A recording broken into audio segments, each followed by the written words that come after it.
loud. Geek out loud. Geek out loud.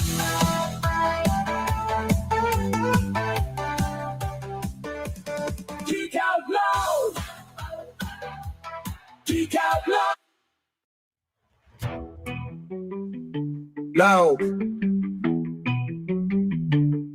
Geek out loud.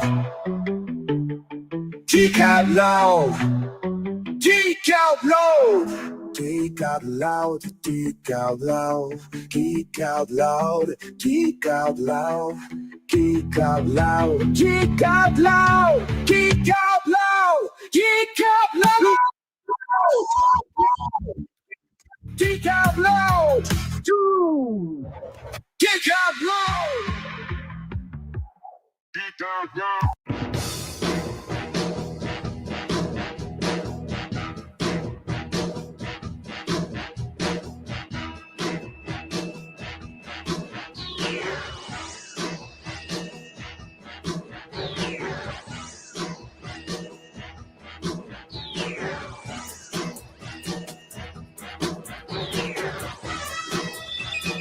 Great hall of the Justice League. For the Justice League. In the great hall of the Justice League. For the Justice League. On this episode of Geek Out Loud, it is loud in my ears right now. I'm going to get a little arrogant. We're going to talk just a lot of stuff. We're going to do this on your safe place to geek out. It's Geek Out Loud.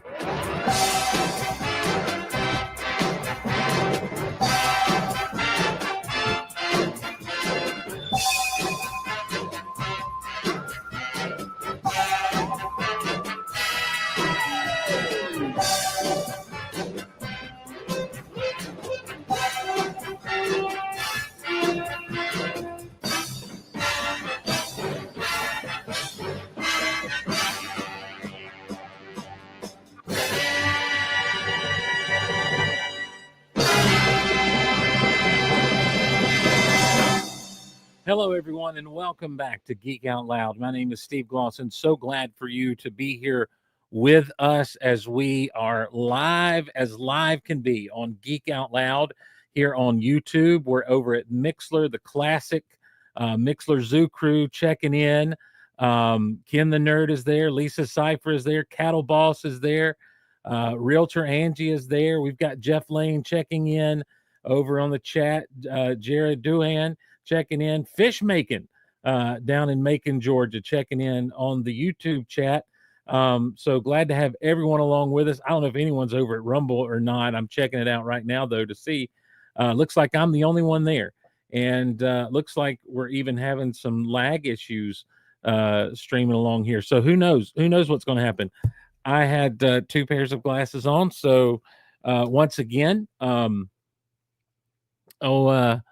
old friend of the show, Geek of Steel, Luke Bug from England, is going to get on to me for that. So, new Pope, who it is? What do we got in the Mixer chat? We've got folks I can't see. Wrapping up chores, says Cattle Boss. Let's go. Got all our corn planted and start beans tomorrow. Yes! May is National Beef Month. Enjoy a steak and think of me. Look, I don't get into all the this month, that month, these months, because every day is like a national something day. I think the one consistent thing that I've celebrated, and it's really strange because it seems like the big honkin' show, when it would go away, always tended to have kind of a resurgence around the time of Talk Like a Pirate Day, which I believe is sometime in September. So that's the only one I've ever really paid a lot of attention to. But if May is truly, truly National Beef Month, then I'm on board. I'm on board for National Beef Month. Beef, a lot easier said than done. Beef Month. Beef Month. The Human Torch applied for a bank loan. Beef Month. So Jeff Self checking in, and Lisa Cypher doubling up with Mixler and YouTube. Glad to have everyone with us. Jeff Lane on fire tonight. One take, two glasses. Steve, that's me. One take, two glasses. Glosson. So glad to have everyone here along with us and checking in and being a part of what's going on. Jeff Self over at Rumble and on the YouTube. And so we're just getting views left and right. We have increased our number of subscribers over the past few weeks by about 28. And so thank you to everyone who has liked, who has subscribed, who has done all those things so that we might better ourselves. Don't forget to like, subscribe, and comment and share and do all the things so that we can grow this channel and grow the show. You know, we've been going for 17 years, give or take a little bit, with the Geek Out Loud. 18 years. 2007. Yeah, 18 years, give or take some, with the Geek Out Loud. So thanks. And this is, so for those of you who are stepping in saying, why, who's the fat man? Why is he running so long? And doesn't he know that no one watches over hour-long YouTube videos? I do know that. Can't stop, won't stop. That's what I say to all that. Is that still a thing? Can't stop, won't stop. I tell you what, I can't stop, won't stop. National Beef Month. Boom. Wish I had a AI put up a National Beef Month logo right now. Didn't happen. But we are glad to be here. I'm excited because Jeff Lane said it earlier. AI, make me a new Geek Out Loud theme. Absolutely. I know that I would rather collaborate with a human being to make something that is more along the lines of what we've had for all these years. But I also keep waiting for the day when someone realizes, hey, he's using this for that. And so I keep waiting for that. And so I'm just preparing, and I would love to have a human, but you know what?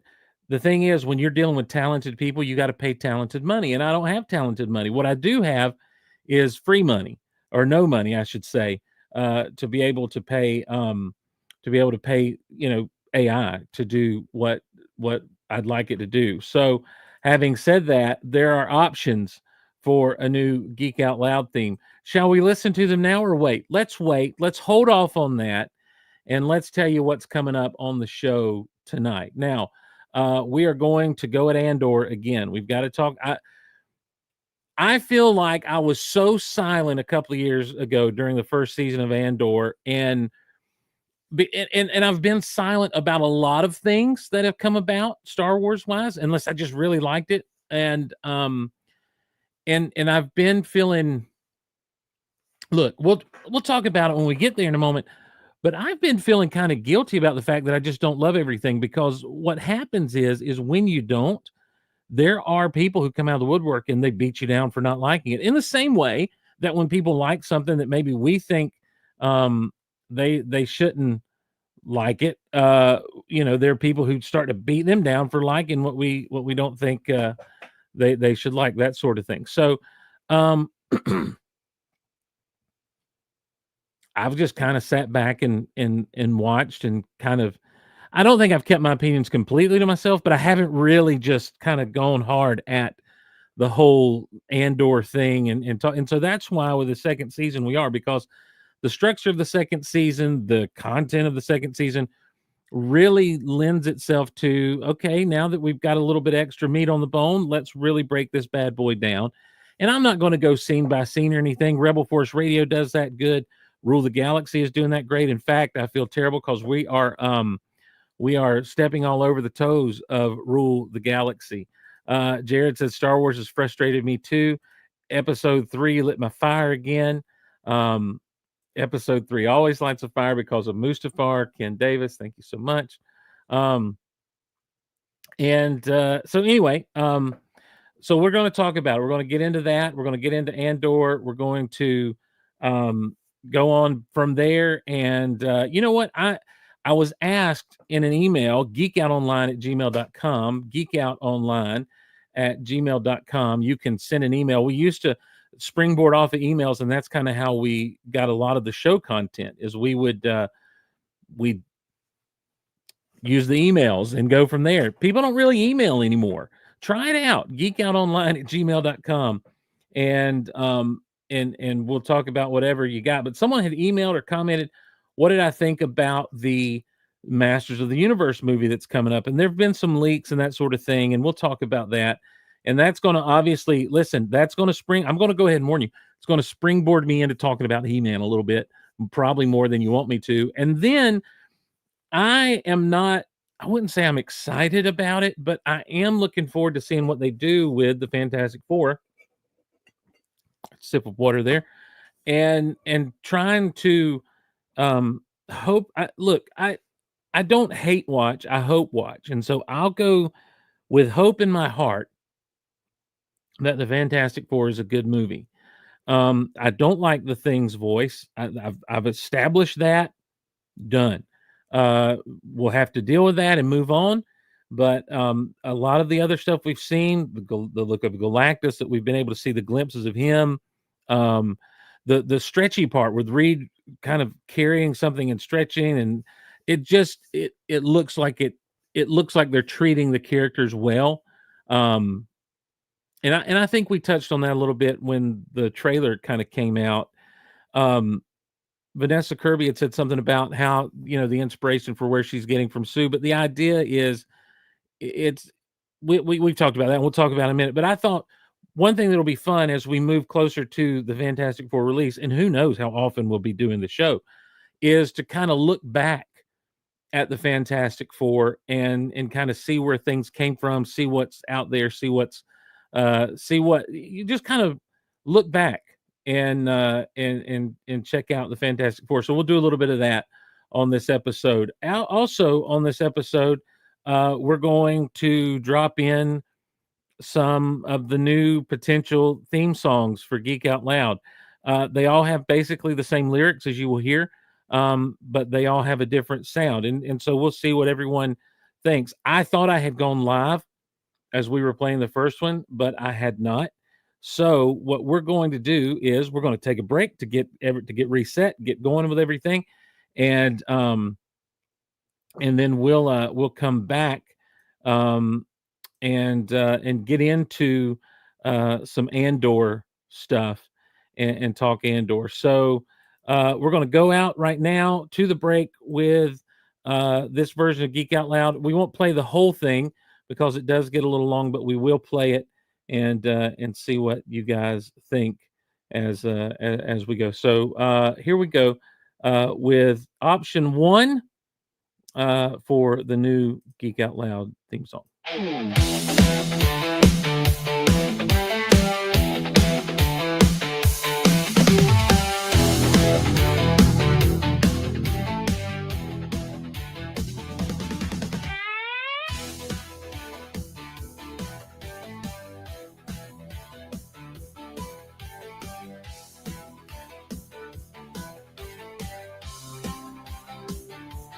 Geek Out Loud, Geek Out Loud, Geek Out Loud, Geek Out Loud, Geek Out Loud.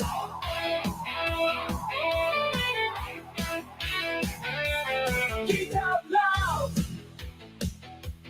Geek Out Loud, Geek Out Loud, Geek Out Loud, Geek Out Loud, Geek Out Loud, Geek Out Loud, Geek Out Loud. Geek Out Loud! Geek Out Loud! Geek Out Loud! Geek Out Loud! Geek Out Loud! Geek Out Loud! Geek Out Loud!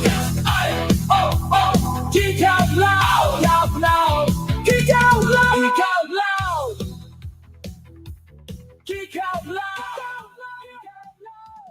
Geek Out Loud!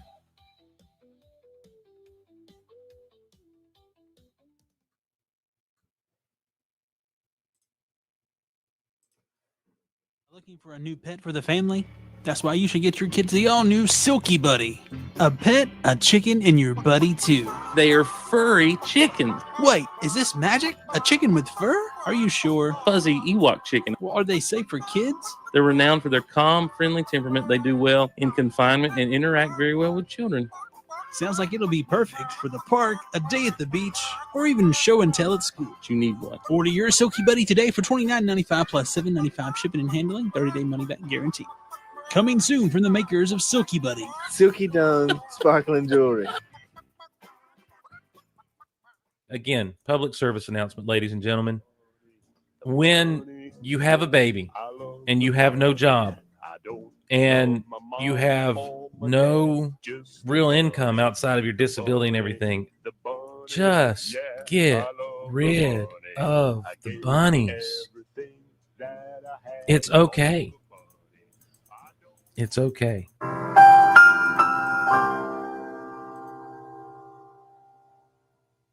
Geek out loud. Geek out loud. Geek out loud. Geek out loud. Geek out loud.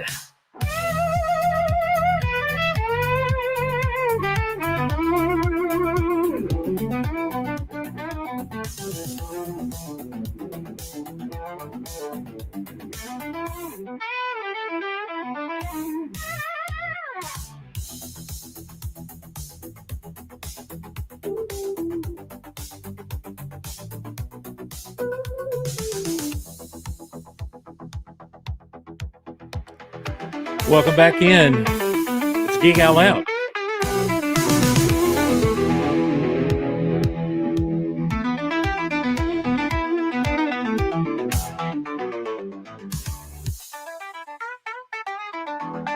Play it, AI. Play it.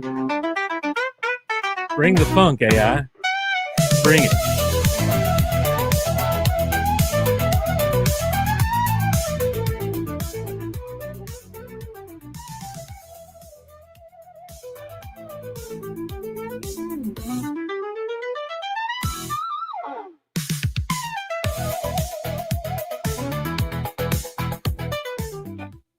I'm not gonna lie to you, I dig that one a lot, whole lot. I am on board with that particular one.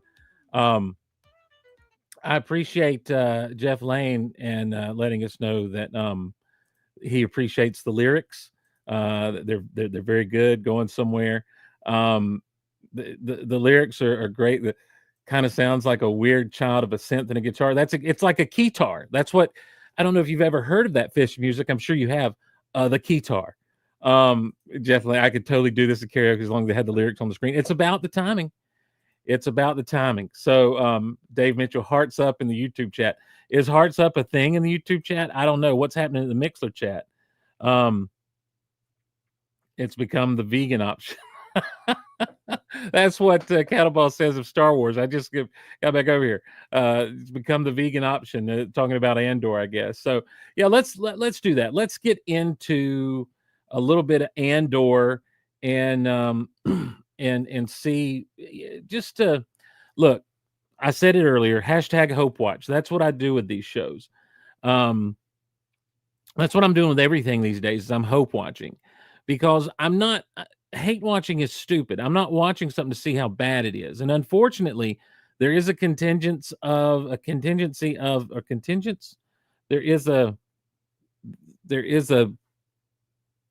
there are people who watch these things for the sole purpose of hating on them. They just absolutely would rather not have anything to do with this. And so they're looking to just blow it up. And I don't want to do that. That's not what I'm about. That's not what I'm into. But at the same time, I have to be honest about, have things been good or not? So I want to say this right now. Hope watching the same as watching with low expectations. Maybe, but I don't know. I don't even think so. I think low expectations is a completely different thing. I think when you go into something with low expectations, it's like, I could be wasting my time or not. It doesn't matter. I don't really expect a lot out of this. You almost are willing to come away, and if it's not good, oh, well, I didn't expect it to be good. But if it's great, then great. Hope is, man, I really hope this turns out good. You want it to be good. Look, to me, if I go into something with low expectations, I'm going in not really caring if it's good or not. But if I go in hoping, I really want it to be good. And the thing about Andor is, and again, understand, let me preface everything I'm about to say with these are personal opinions. And I'm going to be stating them as fact because I'm not going to keep saying in my opinion, IMHO, in my humble opinion. I'm not going to keep doing that. I'm just going to say here it is. So these are my thoughts. And my initial thought is these last 3 episodes or this last chunk was pretty good because something was happening. There was movement. There was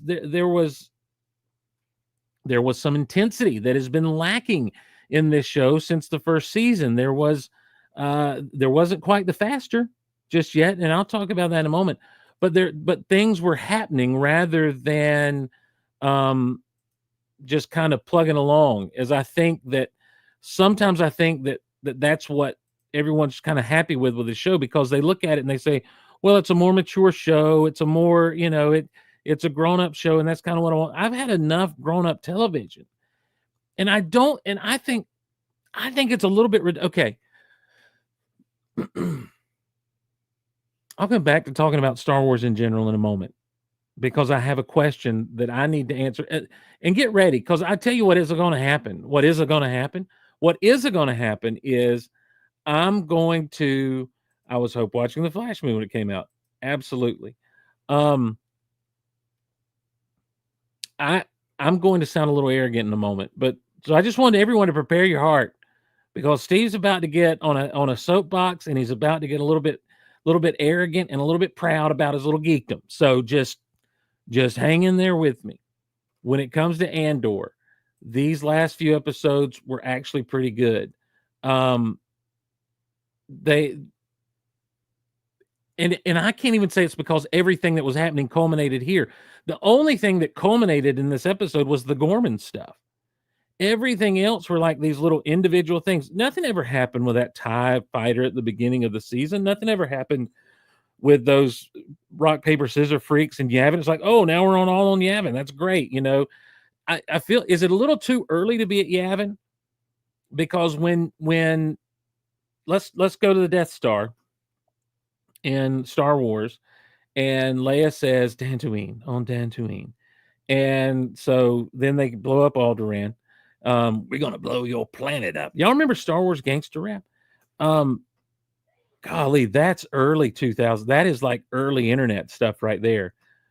Yo, get with the dark side. We're gonna blow your planet up. I forget if it was Vader or the Emperor that said that. We got Death Star.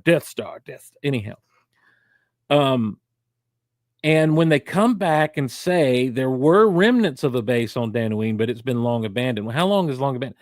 I feel like Yavin was almost kind of thrown together for them to be there. It made sense that it was there in Rogue One because Rogue One leads right into Star Wars. But I would have thought 2 years out they were on Yavin because when you get to Hoth, Hoth is kind of a quickly thrown together kind of deal. So maybe, maybe they are, maybe okay, I can't say maybe they have been there. Obviously, they have been there 2 years or plus, by the time we get to the Battle of Yavin. I do like the fact that they're using the old EU like BBY, like 2 years BBY, because that Battle of Yavin is obviously the demarcation for, in universe and for us is kind of the big moments. I always thought Battle of Endor was maybe a little more important because that's the actual end of the Empire, but that is the first real big victory the rebellion gets is the Battle of Yavin. And, and for Star Wars fans, 77, that moment is, the moment. But I do like that they're doing that. It's kind of a neat thing. But anyway, so the Gorman stuff is all that really progressed. We didn't see Saw Gerrera in this at all. He's not, where's he getting high? What is he at? I still say, and I know people are like, oh, it's so intelligent and some of the best storytelling we've ever had. Okay, I'm sorry, I'm being a jerk. I don't mean to make fun. I'm really tired of the hyperbole. I'm really tired of fans like somebody said this is the best Star Wars in 40 years. What? No, I don't even know that it's the best Star Wars in the past 10 years.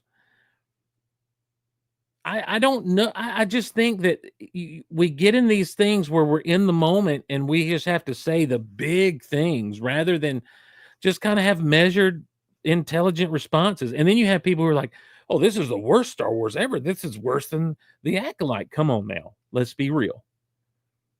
And it just feels like no one can just kind of be measured. It's the hyperbole that really gets me. It's that kind of just over the top response. And it's caused me to kind of sit back and be like, I don't really want to say anything because if I say something, I'm going to get my head chopped off.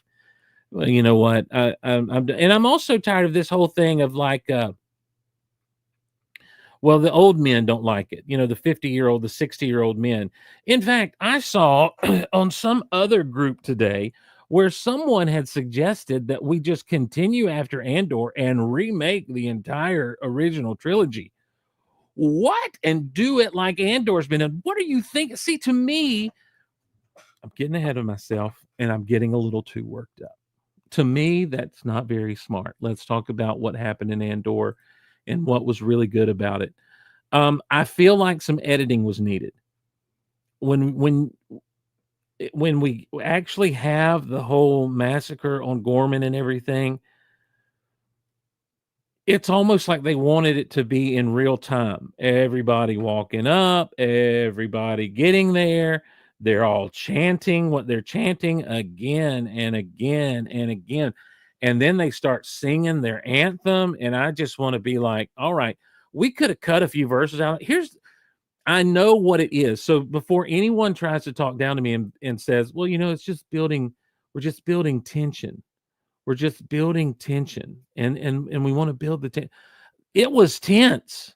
The minute, and maybe this is just me, and just kind of taking what is.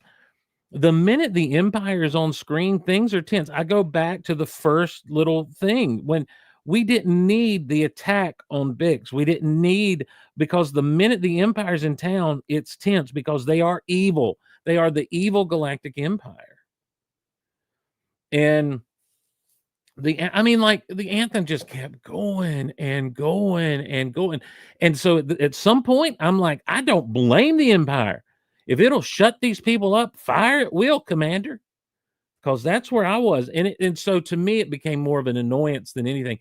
The tension was gone. I was glad that Cyril and Andor, is that his name? Cyril and Andor got to have their little fight, and that ended in that. I mean, dang, Cletus, the stuff with him and Dedra was really weird. I don't know. Like, I understand that he was intense and he felt betrayed and all that good stuff. But at some point, you gotta, I don't know. I guess it's this adult Star Wars, thing that we've got going. But then,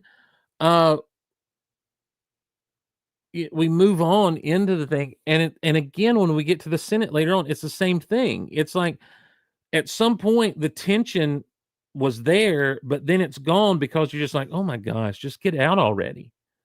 Just escape. The tension was. I thought that. Here's the thing: 3 words that were at the heart of Star Wars at the very beginning of making it: faster, more intense. You can have the grown up, so quote unquote storytelling, and it still be fast and intense. So I just, it was tense. I know tense. My name is Tintin for Tenacious D's sake. It was tense. But at some point, the tension broke because of the boredom. And boredom's the wrong word. I get it. But because of the tension broke because of the monotony of what was going on. Now, I like the fact. Listen, I like the fact that the Empire shot one of their own to start, and I knew that was going to happen. Like, you knew the minute they said fire at will, and the sniper was looking for a shot, you knew that it was going to be. He's going to shoot an Imperial, and they're going to blame it on the Gormans or the Gore, or whatever they're called. We are the Gore. They're going to blame it on them, and that way propaganda is going to be on their side.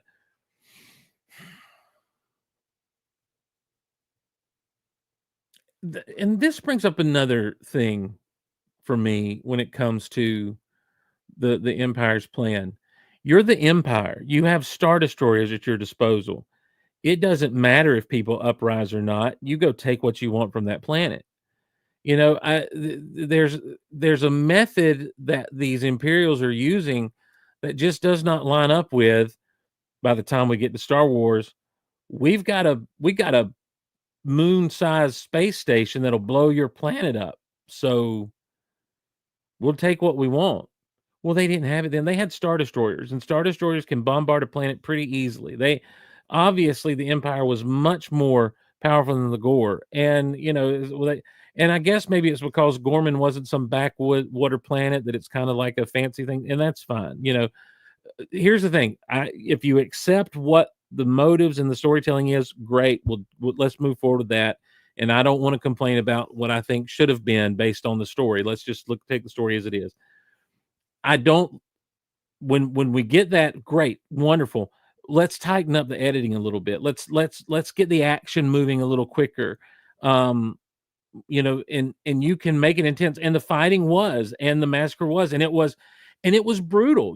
Like here's the thing though, it's a brutality. It's like since I know what I'm getting with the show and I see that brutality, I'm not really angry about it. I don't think that, oh my gosh, this doesn't belong in Star Wars. I think, wow, how bad is the Empire? And you realize that it's what I do like too is there seems to be this thing of they're evil because they're trying to work their way up the ladder. Cyril's decisions were for promotions.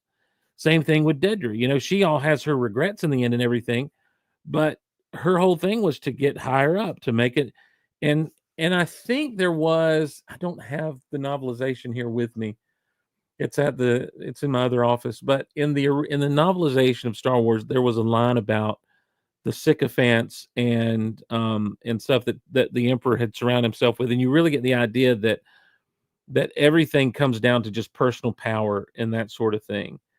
And that's fine. Like I think that's good, and I think that's an interesting thing to kind of examine. But when we get to the Senate running away thing, like Mon Mothma gave a great speech. Anything that promotes freedom and denounces tyranny and all of that stuff, I'm all about. And it's good to see Mon Mothma be more than this woman who's just staring off into space, and almost shell shocked. Many Bothans died to bring us this information. It's good to see her with some strength and a spine. What happened to her husband? What happened to her kids? Obviously, they're probably going to be sacrificed on the altar of the Empire because of her, on personal rebellion. The fact that she doesn't trust Luthen and he's still trying to help and all this stuff, like all the political intrigue is decent. It's good, but man, when we start getting away, it's just like, come on, how many flights of steps are we going to go down? How many times I got to turn around? How many times I've got to grab your arm and make you walk? How many? And it's like, come on, let's get there. Because we know what's coming up. Who does and does not perish. And so we know that everything's going to be okay. But I just think that, again, a little bit tighter on the editing and these things would have been perfect. So don't care about Will and his little girlfriend. Really cool to see K2SO. Glad that we're there, and that he'll be hopefully in the next few episodes, and we'll get that great rapport between he and Cassian again. And and then there's the whole Bix leaving Cassian thing. Why? Because she wants him to stay in the rebellion? Can we just talk about, everyone wants realistic. Can we just talk about what's realistic for a moment? If you got a dude that loves a woman, when a man, I don't want to get zapped on YouTube by singing a song a little bit. When you got a dude that loves a woman and she leaves and she wants him to keep with the rebellion, the last thing he's going to do is be in the rebellion. He's going to go hunting her down. And to me, Cassian has shown, it's not that he doesn't believe in it, it's that he's just tired of giving everything for it. And I think that this would be the the straw that would break the camel's back for him, is that, well, if she's gone, I have no business being here because she's the reason I was in this anyway. Um so I think, that that's a weird choice in storytelling for me, because I think, knowing his motivations in the moment, it would have been to go after her. And he tried to, but of course the transport had already left and that sort of thing. Um, yeah, I'm interested to see how this thing wraps up next week, and how it rolls into Rogue One potentially. I think it'd be really cool if this whole series ends with him landing on the planet where he goes to meet up with the guy that we see him with at the beginning of Rogue One, that he has to basically shoot in the gut. I think that'd be kind of cool. Has that guy been a character in the show at all? No idea. Couldn't tell you. But I think that's cool. So these are just my thoughts. I'm not going to break it down. I'm not going to go scene by scene. Um, I think that it was nice that something finally happened, and it was nice that you had different characters react in different ways, and we were able to get some of them out of the way to move toward Rogue One. What do I think the positive reception for Andor means for the future of D plus Star Wars? I hope that, because I do. You're right, Riley. Good to have Riley Blanton with us. I do think this has been D plus Star Wars, for the most part. No, Star Wars on Disney Plus. Has it been overall positive reception? I think that they're going to do what they're going to do, and I don't know what lessons they're learning from the not so great reception to other things that have come about. Um, they can't seem to get a movie going. I guess Mandalorian and Grogu's coming out, and we're told this Sean Levy project's happening. But again, that's one of those, I'll believe it when I see it, when I'm actually sitting in the theater and watching it. I think that Star Wars is best told in movie or animated form. I really do. I think we've kind of seen that bear itself out.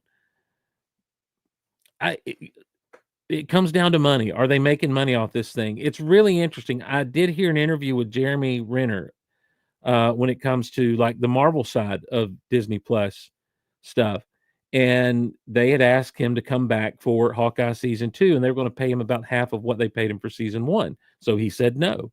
Now, to all of us fans of stuff, we're like, how could you say no? Is this not a passion thing for you? No, of course it's not a passion project. It's work. It's a job. And if you did something and they want you to come back and do the same thing again for less money, you're going to say no. I think it really comes down to money. I think it comes down to, no matter what the critical reception is, are they making money on these things? And I don't know that they are. I think that that's one of the interesting things they've discovered about streaming, and that's why you have them going to the commercial model. There's a reason that commercials have been a part of television and television consumption since the beginning of television, because they pay the bills. When people used to say, we're going to take a break now and pay the bills, they were literally paying the bills. So I think that if you end up, finding a way for them to actually monetize this, and honestly, that comes about through this. It has to come about through the sales of physical media. They should probably try to find, in their vast array of broadcast channels and networks, a way to actually air this so it can get them more eyeballs. I think we kind of deceive ourselves with how many people are streaming these services, as opposed to, and I know it's more than it was. I think that, and I don't know enough about the business to even speak intelligently about it. So I'll say it really comes down to money. At this point, I don't know that the critical reception matters. I think it's going to be about the money. They can't merchandise this show. You're going to, I go back to what I said last week. Are you going to sell the Attack on Bix play set, complete with, maybe I didn't say this maybe I said this to Dave Jones, Movies with Steve and Dave, which is out at Patreon right now, by the way. We watched Solo for Star Wars Day. Check it out, all our Patreon supporters. We appreciate your support over at patreon.com/geekoutloud. Thanks to the aforementioned Riley Blanton. We're an early adopter of Patreon, And man, you guys have consistently come through again and again and again, and we're trying to come through for you. The movie show with Steve and Dave, live now over at Mixler. We talk solo. So, so anyway, yeah, Brian Clutter says, pretty sure Bob Iger admitted they're pricing people out of the ad-free version of Disney Plus because ads bring in more money. And they will. I mean, that and that's just a fact of life. And there's nothing wrong with that. That's just how it is. That's just how it goes. That's business. And we can't have a problem with people having business. So we're going to have to get Star Wars back in the theaters, and we're going to have to make sure that Star Wars is something that can be marketed and merchandised. You know, it's the old joke from Spaceballs, merchandising. You know, Spaceballs the playset, Spaceballs the toilet paper, Spaceballs the flamethrower. So anyway, that brings me though to a point. I'm not an expert on the business side of things, but I was thinking about this, and again, I may have tried to broach the subject a little bit with Dave as we were watching Solo, but never really got around to it. And the question is this: is what does it take to be an expert on something? I know there's the whole, 10,000 hours and you're an expert, that sort of thing. But if someone is an expert on the Civil War, break for a sip of water. If someone is an expert on the Civil War, the American Civil War, what makes them an expert on the Civil War? Well, they spent time studying, they spent time researching, they consumed materials and books and documents about the Civil War. They dug into it, that sort of thing. They, same thing with someone that might be an expert on World War II, and then you have your experts on different parts of World War II. You have your experts on the Pacific front. You have your experts on the European front. You have these different things. You have experts on different topics and subjects. You have experts in the field of medicine, experts in the field of computer sciences, experts in the you have experts. So what makes those people experts? And it really comes down to the time spent studying these things, maybe doing these things. And let me respond to this real quick. I watched Ken Burns' Civil War. I'm ready to be a professor. I'm ready to write a letter in this style. My beloved, the front is a hard place to live and be, but I persevere, remembering your prayers and your love that has gone with me all the way through these cold, dark days of war. Is this no sponsors, unfortunately. We don't have the listenership to do that. In fact, sadly enough, listenership has gone down as we've done more of these. So that's weird. That's upsetting. That makes me blue.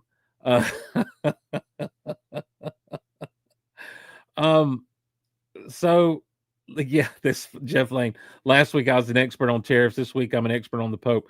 I tell you what, for all you people that were complaining about episode 1, the taxation of trade routes, here we are.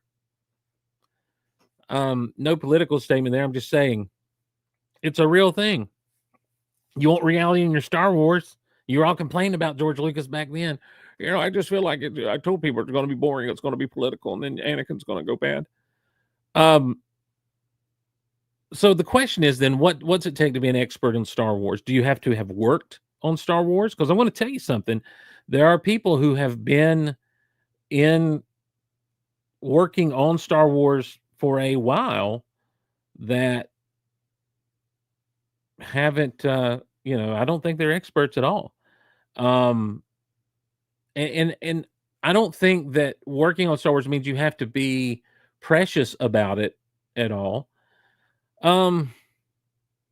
If someone consumed media, read books, watched and rewatched films and television shows and discussed those things and broke them down to the most minute things for the span of about 45 years, does that constitute a Star Wars expert? I'm going to say if not an expert, an authority.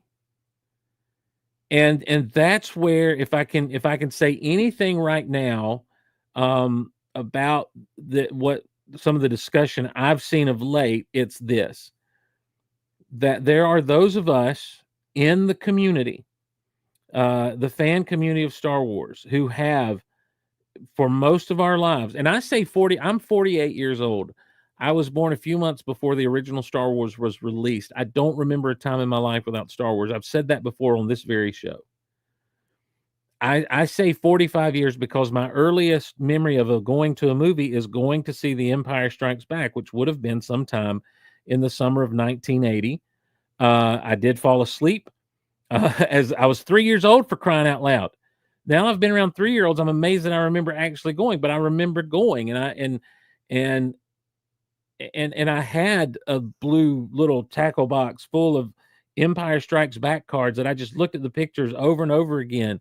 And I was there for Return of the Jedi in the theaters as a kid, loving every minute of it. I was there reading books. I picked up what comics I could. The toys, the cards, the novels, any bit of Star Wars information. And then as I got older and had disposable income, man, I disposed it probably too much on matters of Star Wars. And so I just want to say that I think it's a mistake for people when people like me say things like, this doesn't really feel like Star Wars. I think it's a mistake to come at us based on our age and say, well, what you have to say is irrelevant, because what we're basing our opinions on are the foundations of Star Wars. What are the foundations of Star Wars? Well, it's something that for years we called Star Wars: The Empire Strikes Back and The Return of the Jedi. I'm sorry, you know what I need to do real quick? I need to pull this fella up. So we um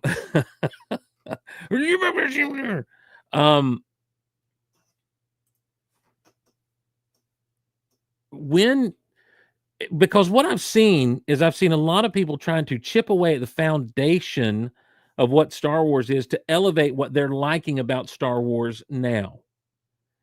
And look, I've not been on board with everything Star Wars. I don't like the truce at Bakura. I wasn't a big fan of the Thraken-Sal Solo trilogy. I didn't really care for a lot of the newer comics that Marvel put out. In fact, I don't really read those anymore. I've dipped out of more Star Wars these days than I'm consuming, just because of the feel of Star Wars that's not there. But when the fans come along and say, hey, you old guys, you don't get it. You're not with Star Wars anymore. I used to say this, I grew up with Star Wars, but Star Wars didn't grow up with me. And now all the people that wanted Star Wars to grow up with them is trying to force it to do so. And what we leave is, we're like, well, the kids can have the young Jedi stuff. The kids can have little Anakin winning a pod race. The kids can have this. The truth of the matter is, it's like and I think the issue that so many of us have taken is, because we've stamped canon on everything except the things that are explicitly told we're not canon, because canon gets stepped on everything, then those of us are like me, are like, then I can't go along. You're breaking my heart. You're walking down a path that I can't follow, that sort of thing. Rather than just this whole thing. The Black Fleet Crisis. Yes, aka Lando's Boring Adventure. Absolutely. Um,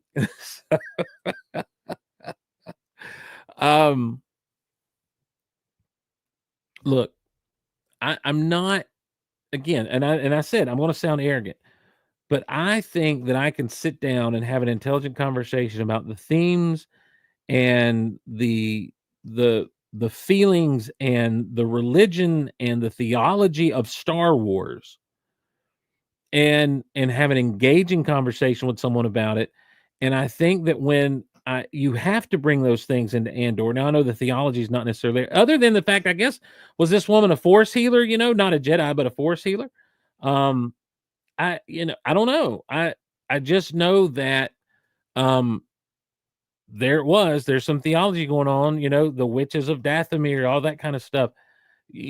we can talk about those things. We can discuss those things, and then we can have intelligent conversations of why this does not feel like Star Wars. Andor feels like, and I've said this, a science fiction story that someone put Star Wars elements into to try to get Disney to buy it. And look, I don't.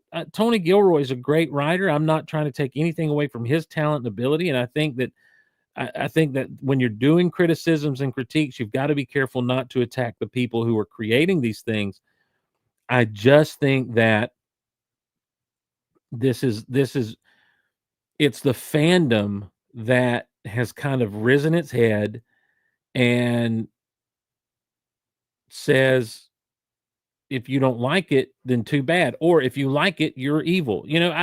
And that kind of stuff is ridiculous. I think there's fun in the discussion. I think there's fun in the conversations. But when you come along and say, hey, I don't think we need to be talking about remaking Star Wars to be more like Andor, and someone says, well, here are the 60-year-old men beating up on me again. That's where it's like, all right, young whippersnapper, I'll say it. You've shut down I'm not going to listen to your point now, because what you've told me is that you think I'm irrelevant because I'm a dinosaur, I guess. Welcome to Jurassic Park, boy. Look, here's what I'll say about us dinosaurs. You saw Jurassic Park, didn't you? Not a lot of people fared too well with those things, did they? So, come to the table, let's talk these things, and let's have fun doing it. And I think that ultimately, if I did have any major criticism of Andor, it's that it has not been fun. Star Wars is fun. The high adventure, the excitement, the drama that is there. Star Wars is fun. And when you begin to suck that fun out of it with whatever you're sucking the fun out of it with, you undercut a lot of what makes Star Wars Star Wars. So, and I know someone's going to come along and respond and be like, when he says fun, he just means some weird male fantasy of power and that. Shut up. Just shut up. If you want to talk Star Wars on the merits of Star Wars, let's do that. If not, then let's not. But let's not go into let's not get into hyperbole and craziness and all kinds of other silliness and everything. I tell you what we do want to do. Now, this is where we're getting into the I don't know if it's very good or not. Anyway, I can't remember what's what. But we're going to get into another potential new theme for Geek Out Loud. So let's hear that right now. It's time to geek out loud.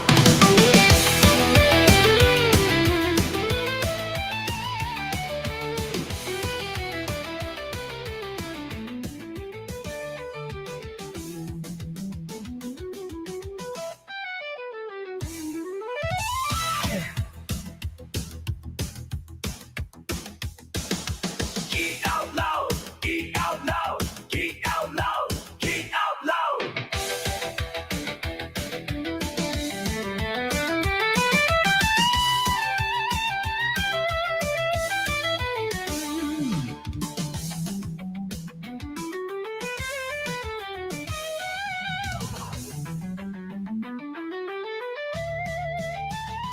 Geek out loud.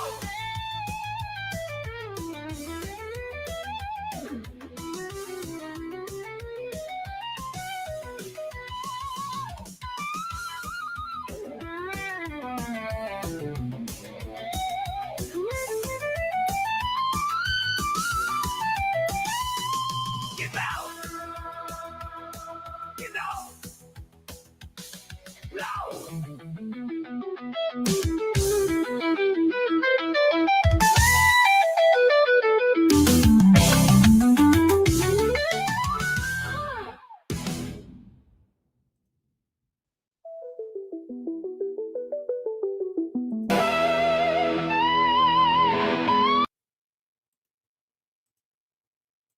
It's that time of year again, and you might be wondering where to go in the Hazelhurst area for your home supplies. Well, we asked a few of your neighbors. Sir, where do you go? Pisanky?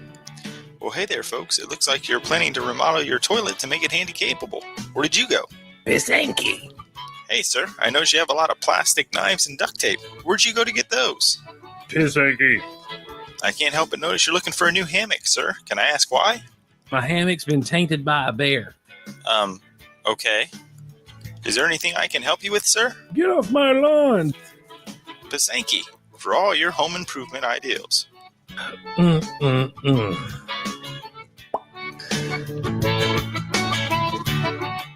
Are you fed up with those annoying Bigfoot? This thing was 10 foot tall. He had beautiful hair. I thought he was going to kill my little dog. Save time and money with Sasquatch Stick. The Sasquatch Stick is a revolutionary device that rids your property of those problem Bigfoot. I come out here and rough talk him and run him off. Our product's been successfully used by tens of thousands of people and been positively reviewed on nationwide news programs. So I go up here, this stick, he was standing right there. And I said, get away from here. Get. If you're not 100% satisfied, you'll get your money back guaranteed. Works on most mythic beasts, real or imagined. And he went right back out that path again. Others may cost you $100, but for 4 easy payments of $19.95, the Sasquatch Stick can be yours. Limited time offer, not available in stores.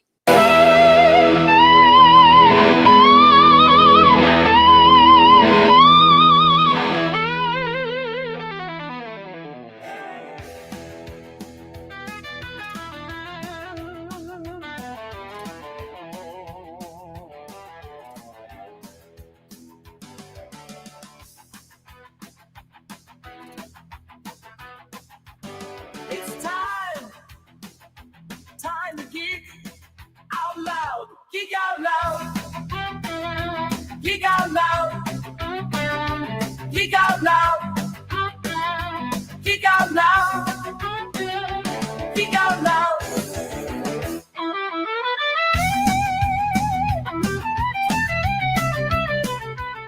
Welcome back. Geek Out Loud, going strong, live at Mixler, live at YouTube, live at Rumble. We appreciate all of the likes, subscribes, the shares, anything you can do to get the word about Geek Out Loud out yonder. So give us a shout. We're trying out new Geek Out Loud themes tonight, all brought to you by my friend Al Ignatius. And listen, I want to address some comments here in the chat before we move on. YouTube is a copyright tyrant, and so I'm trying to do away with some of that. I miss the old theme. I understand. I get it. That'll happen. Shaz is in the house. Welcome, Shaz Bazaar. Glad to have you along with us, sir. Tintin, a bear tainted my hammock was tainted by a bear. So let me come up here real quick and address this.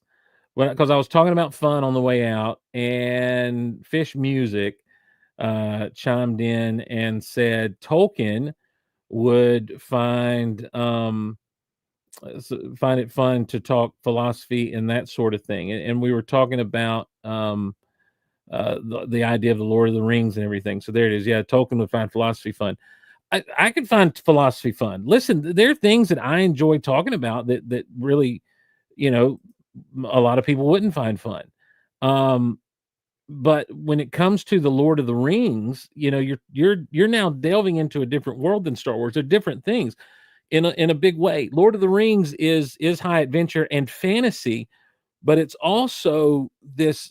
Tolkien was building a world and languages and cultures and everything else with a very detailed pen, with a very fine stroke of his pen. And if you read The Hobbit, there's fun there.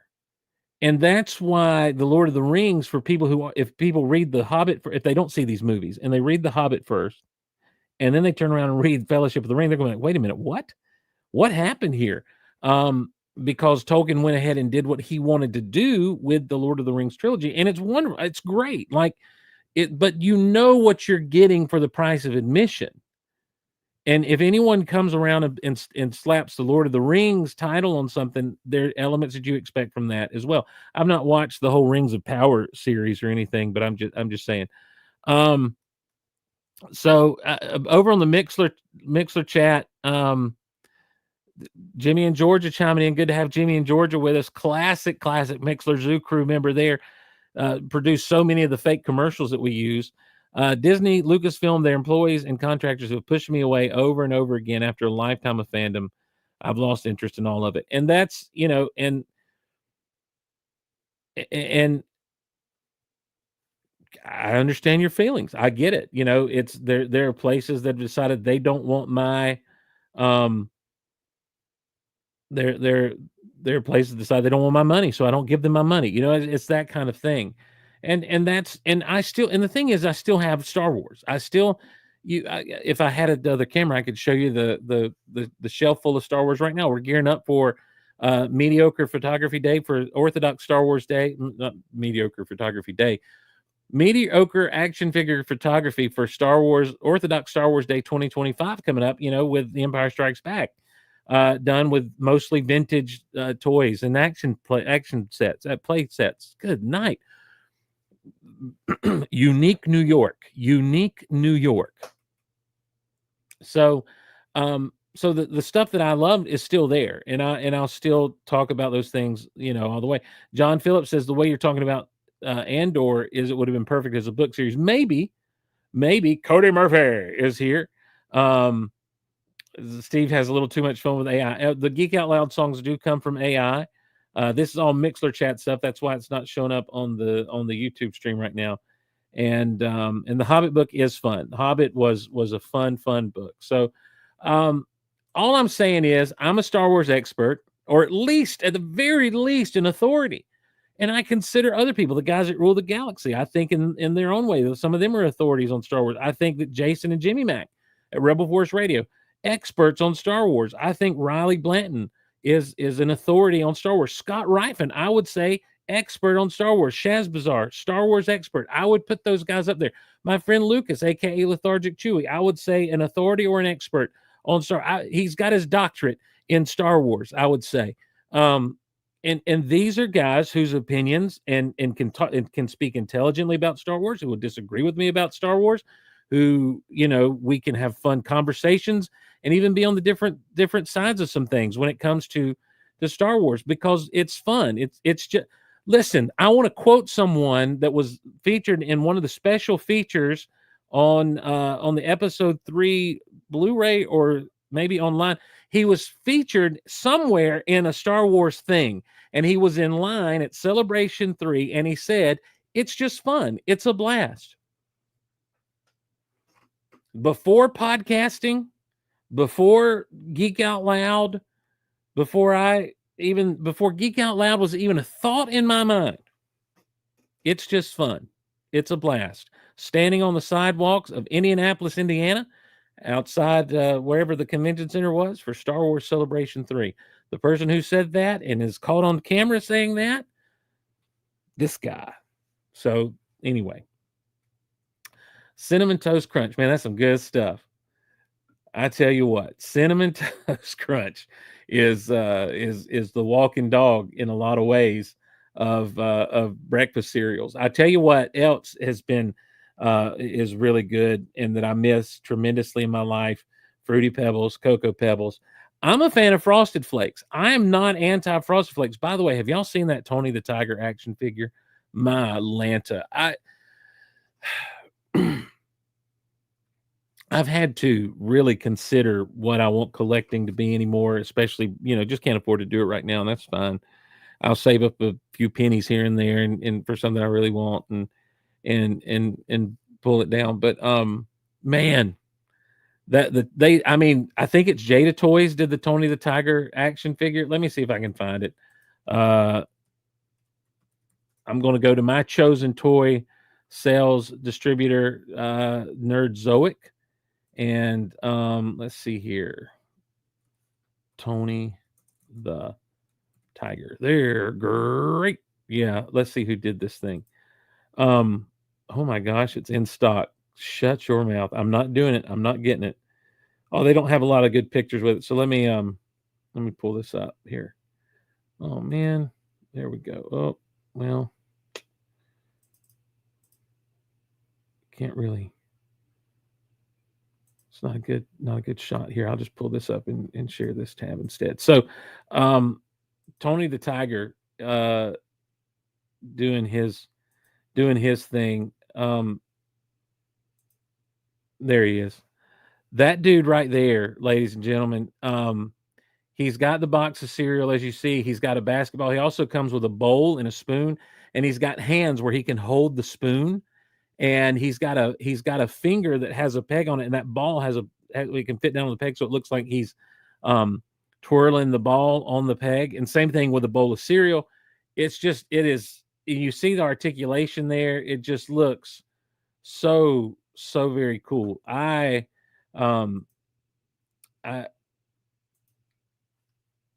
would like. That's a great figure. And they've done they did. Who else they did? They did Count Chocula and Boo Berry and Frankenberry. Pretty good figures all. Yeah. So anyway, Shaz Bazaar has derailed me because he said Cinnamon Toast Crunch, and there you go. Oh, Brian Clutter, someone who worked at Post. Thanks for the Pebbles shout out. Well, they've got Barney and Fred Pebbles characters coming out too. I think it's Jada Toys. Jada Toys doing that. Man, do I want a shelf that just has cereal mascots on it? Yes, I do. Do I want Lucky from Lucky Charms? Of course I do. Do I want the Trix Rabbit? Yes. Do I want Captain Crunch? Of course I want Captain Crunch. And bring back the Soggies and the Sogmaster, for crying out loud. I will have them all if I could afford it, but unfortunately can't really afford it anymore. Brian Clutter, you work at Post.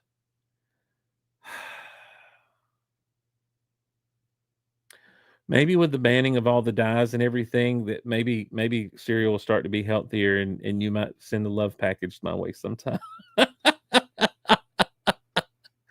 Oh man, I love breakfast cereal.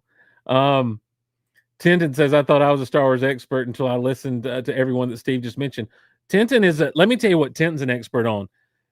And he thinks I'm joking when I say this. I want to get Tintin on just to Let's Talk Comics and just start at point A and just see where we go. Because that dude has a wealth of knowledge, particularly in the realm of comics and Marvel comics, that just blows me away. So Smuckers told me to post when they had visited a portion of their pet portfolio. I don't know if that's a good thing or bad thing. I didn't know you were trading. I didn't know they did trades and stuff in the cereal world. Mr. T cereal. Now look, I pity the fool that don't eat my cereal. Mr. T cereal, as I recall, who made Mr. T cereal? Who made Mr. T cereal? Was it Kellogg's? Quaker Oats Company. So I couldn't tell you. I remember, I can remember the taste of Mr. T cereal, but I can't remember exactly what it tasted like. Cereal is full of devil's crystals, aka sugar. Cookie Crisp. Cookie Crisp was a good cereal, but you know what? I had Cookie Crisp. I never got it a lot as a kid. And then when I was in college, I'm like, I'm going to buy me some Cookie Crisp. And I had it. It did not taste like it did as a kid. So something changed in that over the years. Anyway, Pac-Man cereal. Okay. All right, everyone, listen. We've derailed Steve long enough. I was asked a while back, what did I think about the stuff that's coming out about the new He-Man and the Masters of the Universe movie. Now, listen.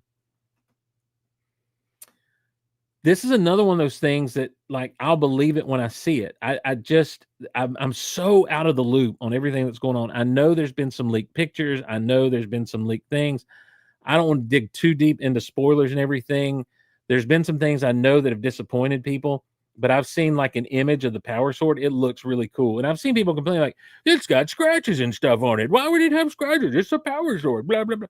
Come on, man. It's a weathered, used sword. It's an ancient sword.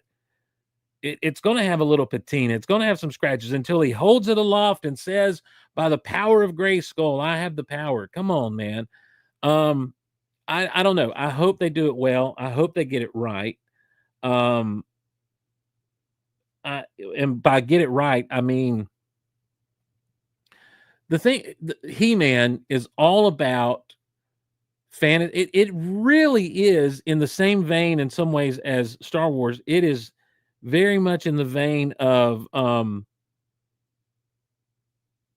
fantasy and sci-fi commingled together. In fact, it goes a step above fantasy, and it goes to it goes to kind of a sword and sorcery kind of place, mingled with sci-fi. And as a kid, I was there for it. Like He-Man was, well, for all of us. And I'm not alone in this. I don't think, for kids my age who were kids in the 80s. I don't think I'm alone in saying that you had your big ones. You had Star Wars for me was number one. And unfortunately, circa 1985, that all it never went away with me, but you weren't getting new things, you weren't getting new shows, you weren't getting new movies. It had kind of gone dormant. I wish I was one of those kids that walked into a store during that time and saw some Power of the Force figures for, an ungodly low amount of money, because it'd be cool to have those figures. I derailed myself thinking about Star Wars figures. Oh, by the way, if we have time, I'm going to open a Star Wars at the end of the episode. This is the Star Wars I'll be opening if we have time at the end of the episode. This is, get the glare off of there. This is a Rebel Soldier for Echo Base battle gear, in Echo Base battle gear. So, and look at that. Like, he's giving you some weird side eye right there, man. This is a guy that's looking at you saying, I know you got the last, I know you took the last of the Fruity Pebbles. You should have chilled your bowl. Hey, to all of you who may be new here on YouTube, let me tell you something about chilling your bowl. We talked about it a long time ago on the Big Honkin' Show. Does it keep? We chill mugs for like root beer and other drinks. Why don't we chill our bowls for cereal? Like, man, get that bowl good and frozen, and then pour that milk in there so the milk tenses up a little bit, and then pour the cereal. I'm sorry. Hold on. Pour the cereal and then pour the milk. Don't pour milk and then pour cereal. That's the work of a psychopath. Cody Merver in the Mixler chat says, I just watched the 1987 Masters of the Universe film for the first time, and it's the only He-Man thing I've ever seen. I'm amazed. Cody, I'm going to tell you something. If I can't recommend the 1980s cartoon to you. I want to, because I know how much I loved it. But if you've never really interacted with anything He-Man and that's what you watch, then you're going to be like, oh, wow, I can't believe this is a thing. But what I will recommend to you is like the 2002 He-Man and the Masters of the Universe cartoon. It's actually pretty good. And it tells a more coherent story instead of just episodic, storytelling, different story every week, and kind of wrapped up neatly in the space of about 22 minutes. Anyway, Star Wars was number one for me. I got back there. I got the train back on the track, running right off the track. Close number two. It was battling back and forth, but I think he won out. I do think He-Man won out as number two over Star Wars. Now, I love Transformers. And so Transformers and He-Man were kind of my back and forth, number one, number two kind of thing. And then G.I. Joe was in there. And none of them were a distant to the other at all, but those were the staples of my childhood. Did I like Mask? Of course I like Mask. Did I like Silverhawks? Yes. Did I like Voltron? Yes. Did I have a lot of those toys? Not at all. But I had Star Wars. And that's really where, like, I come to, this is interesting. I'm just realizing something. Now, Dave Jones still gets a kick out of the fact that my mother wouldn't let us watch Thundercats because people and animals shouldn't be mixed. That was where she drew the line. But, and he laughs at that every time I bring it up. But really, I watched these cartoons and loved them. But when it came down to playing with the toys, the things I was most interested in were Star Wars, He-Man, Transformers, G.I. Joe. G.I. Joe had some amazing play sets and amazing vehicles. He-Man had some great vehicles. And what really captures my imagination about He-Man is the characters. So what I want to do, courtesy of toyzinger.com, we're going to I'm going to pull these up and see how it shares up here pretty well, I guess, depending on how big your screen is. I want to look at these characters and walk through them with you, and not all of them, but I want to talk about some of my favorite ones. And I want you to see, for those of you who are uninitiated in the He-Man universe, I want you to see just what Mattel people were doing, like whatever popped in their head, they were putting onto a figure. So you start with your He-Man, and I've got the Origins He-Man here. If I can pull him down with little to no trouble, he looks a lot like the original He-Man did, as far as his as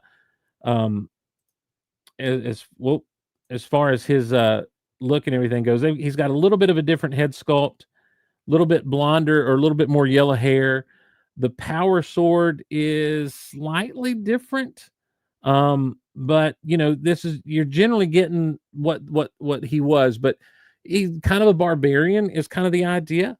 And but there's magic to it, and of course that comes about through the comic books and the cartoon. The comics, they were all packed with little mini comics that kind of told you their story, and those have a different story than like the DC comics or the Marvel Star comics, and those have a different story than what was on TV, and that has a different story than what the movie was. Of course, the evil guy is Skeletor. What happens if I click on Skeletor? Nothing good. Nope, nothing good can come from Skeletor. The evil forces of Skeletor. Look at this dude, man. He's blue. He's got the purple armor. He's got that cool weapon with the ram's head on it, and he's got a skull for a face. It's like before you see the cartoon, you're like, is that a mask? Is that is that his head? What's really going on there? Man at Arms is like the dude, man. He was like the backup, and you can see here he doesn't have a mustache. He would have a mustache in the cartoon, and on the Origins figure they gave him a mustache, but he was kind of like the master of weaponry. And so these are some of your basics. I never had a Tila. I think she was originally like meant to be like some kind of snake goddess or something, that hence the cobra motif and everything. But a good guy, a hero. But I never had her. Now, Stratos here's just a dude that can fly. He's kind of a Birdman. Birdman! Anybody remember Birdman? Hey, shout out in the chat. Give a like if you remember Birdman. Comment below if you remember Birdman. And I don't mean Harvey Birdman. I mean, if you saw in syndication Hanna-Barbera's Birdman, it's kind of like Space Ghost. It was kind of the same thing, just different places. So you had old Stratos here who can fly. Zodak is this guy. He's a tweener. He's the original tweener, wrestling fans. You don't know if he's good, bad, or otherwise. But I mean, just look at how this dude is cosmic. This isn't sword and sorcery. This is cosmic stuff right here, right down to like a space helmet and stuff. Then you got Beastman, and we're back to like fantasy. Merman, who, the master of the ocean, he's a bad guy. All of these seem kind of like, if you can hear thunder and rain right now, the storms have arrived here. All of these, seem pretty reasonable. Zodak's kind of weird. But you've got your good guy, your bad guy, your good guy's friend, your good guy's other friend, your bad guy's henchman, these guys, Battle Cat, who was a steed. Then you get into the next year, and there's Trapjaw. And those Trapjaws, like, what can we do with a dude? Let's make him blue skin. Let's give him stuff. I never had a Trapjaw, but he was always real cool because of his interchangeable parts. Faker, let's do a fake He-Man. The Bizarro Superman works. Let's do Bizarro He-Man. He'll never trick anybody with that blue skin and the Skeletor armor. Triclops. This dude, for some reason, captured my imagination as a kid. I knew he was a bad guy, but when his face was sculpted, and the eyes, the different eyes ended up giving him different expressions. His face was sculpted just neutral yet mean enough that switching that eye, he had 3 eyes on his head, switching that eye around absolutely changed the whole face. It was pretty neat. It was a pretty neat thing. Evil Lynn, you got a good guy that's a girl, you need a good guy that's a bad guy that's a lady. Ram Man, this dude couldn't do anything but spring, but he was cool on the show. He was like a staple on the show. Ladies and gentlemen, my favorite He-Man character of all time, Man-E-Faces. I don't know why is he. I can't tell you anything about his personality. I just knew his gimmick. I loved. You could twist his head, and he had a monster face, a robot face, and then like a humanoid face. He was always my favorite. One of my favorites. Just absolutely thought he was the coolest. And since He-Man had Battle Cat, Skeletor had to have Panther. I'm not even talking about I ain't even talked about the rides, man. Castle Grayskull, of course, a great play set. The Battle Ram was just the front of the Battle Ram came off and was like a whole Skyrider kind of thing. I had the Battle Ram. I loved it so much. Attack Track, that had batteries you put it in, it would go and stuff. Anyhow. Then we got into the battle armor stuff. They're like, hey, one He-Man's not enough. We need multiple. Let's make a dude like a bee. How about a guy with a big old fist? We'll call him Fisto. And by this time, the cartoon had to start. We needed Prince Adam. Well, let's just repaint He-Man and give him a felt little thing there and make his sword pink. Mechaneck is another one of my favorites. Mechaneck, you twisted his body and his neck went up. Like he could spy over walls was his whole thing. Of course, Orko came around because of the cartoon. Jitsu, I don't know, samurai ninja warrior, but he's Fisto's foil because he's got a big gold chopper hand. Whiplash, let's make a lizard man. Web Store, let's make a spider man. And then we get into the first of the snake men, Cobra Khan. Let's make a snake man. Clawful, his name is Clawful. Let's make a lobster man. And we'll call him Clawful. The Road Ripper, you actually took a little thing and you could make it go on its own. You'd rip it out and go. The Dragon Rider is one of the dumbest things ever, but I didn't mind. So cool. You got this head and it's got a motor in it and you turn it on and it's just on a long base and it goes forward and it flips the long base around, goes forward, flips the long base around. You're not going to get anywhere fast on that thing. Thunder Punch He-Man, I had Dragon Blaster Skeletor. He's literally got a dragon on his back that shoots water. Then we get into the evil Horde with Hordak comes along. And Hordak was the bad guy on the She-Ra Princess of Power cartoon. But his minions were even more just kind of out there than He-Man's. I love this line. Cyclone. Dude just spun. He just spun. He was a cyclone. Mantenna. This little guy here, those eyeballs pop out. Now on the toy, all they did was the eyeballs pop out, right? And I used to pretend, what if there's lasers that come out of his eyes? And then on She-Ra, they did it. I thought I was so cool. Roboto, everybody loves Roboto. Spike-Or. Hey, what if we had a spiky dude? Well, what do you want to name him? I'll just name him Spike-Or. What about a guy that sucks things? Let's just call him Leech. Mossman. I thought Mossman was a lot earlier in the line. Mossman smelled like pine. He was a pine-scented action figure, and he was flocked. That means he was fuzzy. Grizzlor. This guy makes an appearance in The Princess Bride. He was kind of like the antithesis. He was kind of like a jacked-up beast man to me. Then you had Stinkor, who literally to this day people can smell him. They put patchouli oil in the plastic, and so he had a smell to him. This guy's name is Too Bad because he's got two heads. TWO, bad. Whatever we imagine, we will make. That's what the He-Man line was. And then Modulok. Modulok is like body horror times 1,000. This is a monster who can just rearrange his body parts. I loved him. He was one of my favorites. Then we got into the Flying Fist He-Man, which was had some cool action features to it. The Terraclaw Skeletor. Hordak had his own new thing, the Hurricane Hordak. Snout Spout, ladies and gentlemen. Can you see Snout Spout? I clicked on him by accident. Can you see him there? He's an elephant man. And you can hold up his trunk and you could put water in him and you could squirt water. Snout Spout. This is where you get a little bit dicey with the He-Man line. It's almost like they started just to run out of things, so they made rocks. The Rock Lords, Rock On, and Stondar. King Hiss. So we've got some more bad guys, the Snake Men, Tongue Lashor, Ratlor. Hey, let's make a snake man that rattles. What do we call him? Ratlor. Rio Blast. What's his deal? He's like a Western dude with a bunch of guns. Dragstore. I never had him, but he had a wheel on his belly. And you could take one of those little strips and pull and make him go on his belly. It's crazy. Just imagination pouring out onto these things. Extendar. This is another one of my favorites. This dude, I never realized he's a knight, but he is a knight. And his gimmick was you could pull out his legs and arms and make them long, and even his shield unfolded. Extendar. Hey, what if we make a guy that stretches, like he can extend his arms and legs? What do we call him? Extendar.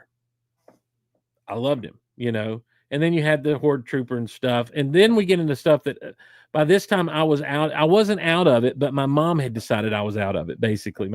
It was like, well, you've got too much stuff. And so we went and I guess got rid of the He-Man stuff. So I never had a multi-bot and never knew about the Eternia playset and everything. Never picked up a Sorceress or a King Randor or Scareglow or any of these later He-Man figures. But yeah, the thing is, it's like, and that to me is what's got to come across on a big screen adaptation of He-Man the Master of the Universe. That level of imagination, that level of wonder, that level of just someone needs to have the guts to do Snout Spout in live action. Someone needs to have the guts to do Stinkor in live action. Someone needs to have the guts to do any of these characters. Whiplash, Clawful. Someone needs to have the guts to say, on a live action motion picture, we're going to have a character who is a crab man whose name is Clawful. I don't know if it'll work or not. I'm just saying, when Werner Herzog was on the set of The Mandalorian, and they talked about doing Grogu, Baby Yoda, as doing CGI, he called them all cowards. You're cowards if you don't use the puppet. That was kind of what he said, and I want to say the same to the makers of the He-Man and the Master of the Universe film. You're cowards if you don't do Snout Spout.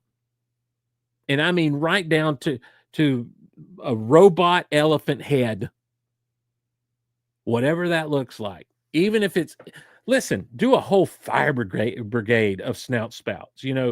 Make this. We all focus on Castle Grayskull and Snake Mountain, and well, we should. There should be a sorceress there. Of course, there should be.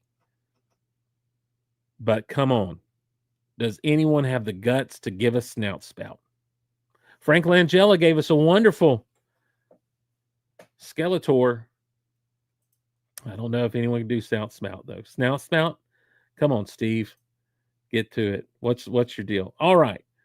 So that, honestly, I say all that to say this.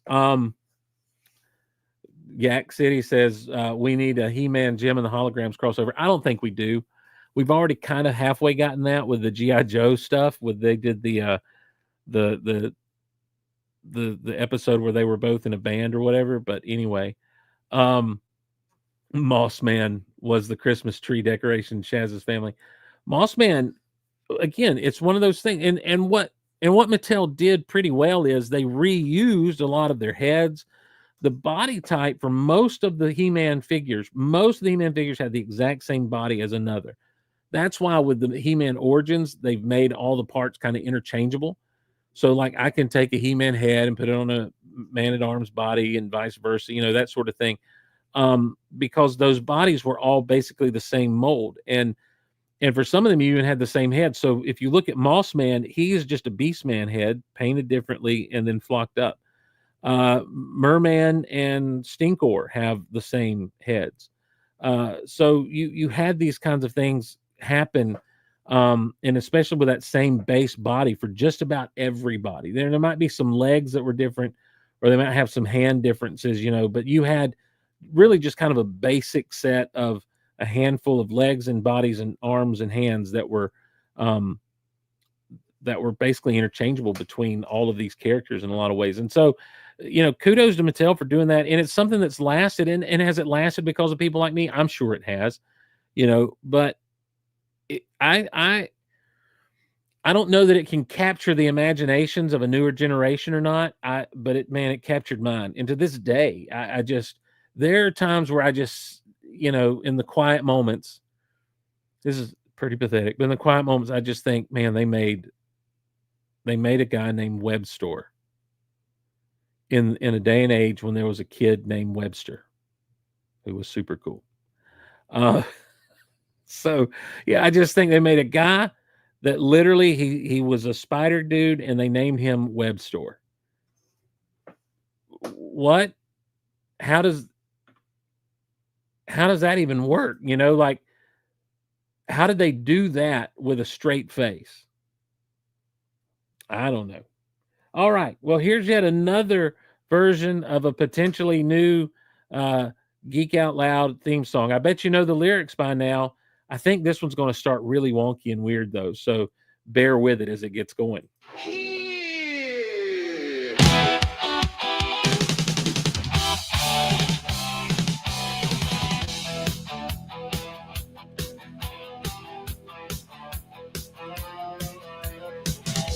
Geek Out Loud. Geek Out Loud.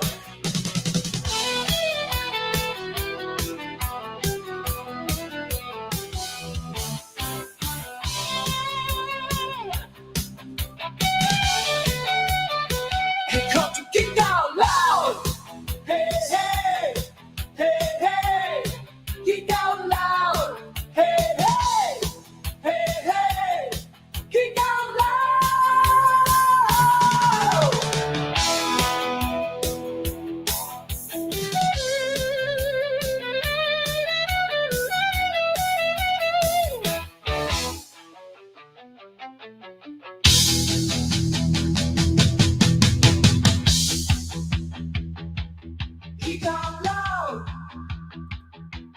Geek Out Loud. Geek Out Loud. Geek Out Loud. Geek Out Loud.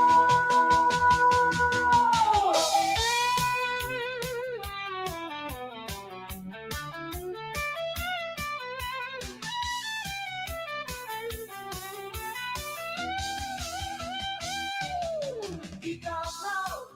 Geek Out Loud. Geek Out Loud. Geek Out Loud.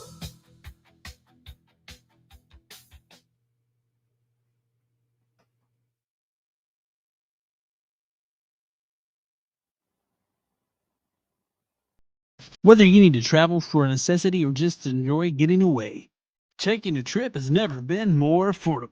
For our 425 rooms to mark our 40th anniversary of being named the best hotel in the area, the Grand is locked in our new low rate. Our vintage hotel with the same furniture and decorations from the 70s, with our free continental breakfast and accompanied oversized swimming pool and hot tub. We're the home of the famous floating sausage. We know you'll love it. Just listen to these satisfied customers. So romantic with the smell of the bacon, the eggs, and the chlorine. I love America. Hey, listen, I'm staying at the Grand. They've got a great breakfast buffet. You can sit right there in the hot tub and have your breakfast and listen to some good quality music. This holiday season, if you're looking for a 1972 look, feel, and price, look no further than the Grand. Have you ever been walking down the street and you see something really nice and you think to yourself, hey, where'd they get that? Maybe you feel like me, you might go up to him and say, hey, little boy, where'd you get that bird? Because I love America and I love eagles. I get excited about that. But maybe you're not that bold. That's why we came up with our new app for the Android and iPhone. Where'd you get that? Just take a picture of the product you're looking for, and it'll tell you where you can get it. Download our new app today, and you'll never have to ask, where'd you get that again? Geek Out Loud.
We're back on Geek Out Loud, in case you didn't know.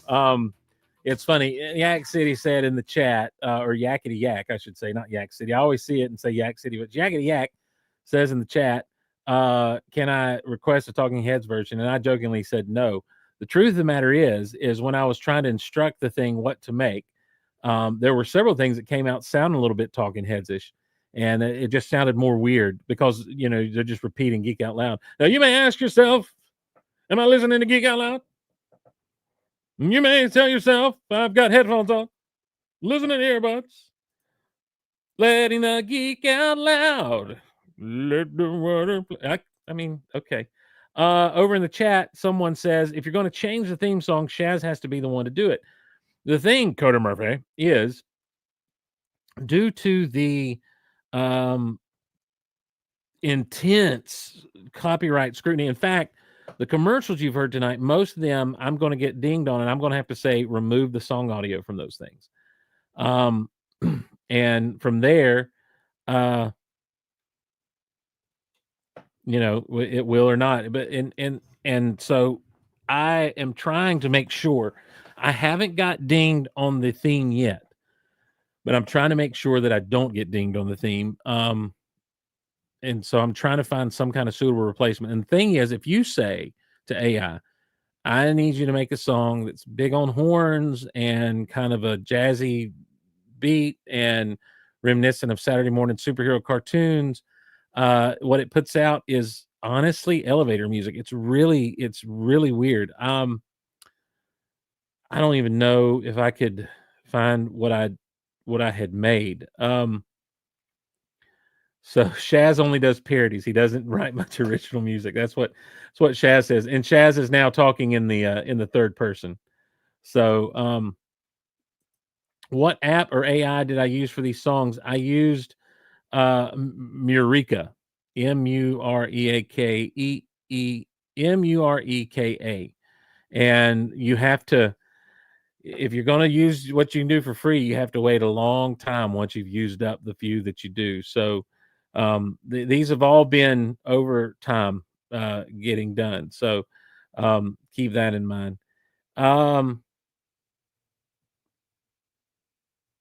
What's next? Oh, yeah. I'm super stoked about this is the thunder rolls and the thunder rolls and I got ding there. I'm not excited about the Fantastic Four movie that's coming up, but I am looking forward to what they do with it. I'm a Fantastic Four fan. I've been a fan of the Fantastic Four since I started reading comics, and I did not grab it. So I tell you what, hold on just a second because I'm going to actually go get it this time. Just bear with me. I wonder what we can do while I grab this thing. Let's go back to the original one that we started with to try for a new theme and see how that works and see if you guys will accept this now that you've heard these others.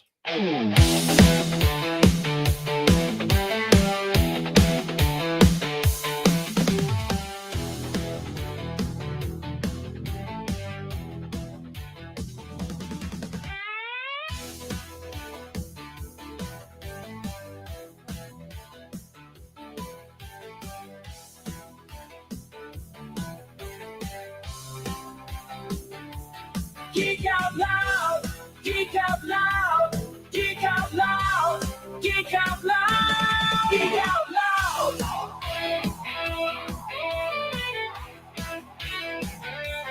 Geek out loud,